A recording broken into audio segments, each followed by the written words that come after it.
So I use music as a place to kind of keep me balanced. Some people say I have a cute nose. You laughing at me? I am not. I am. The audio, if you want. Oh. You don't have to.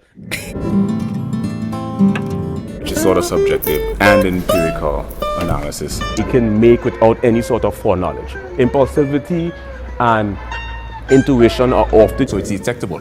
A prime example of subliminal below the psychological threshold is where you can play intuitive sense of knowing before an intuitive decision is made. With On the Dr. Phil show, you give a story about you sniffing cocaine. 30 years. I juice every day. Every day I juice. sort of the freaking caps. My views a bit to the theta or the show, which is still reality. I wish you would. Kind of create a little equilibrium. Or the beta to the. Just feel like a. You would all, I have five sway. I heard that you are also. I feel you. The same underwear from 3 weeks ago. Well, they just can't do anything. Let me ask the question. Our psychological approach.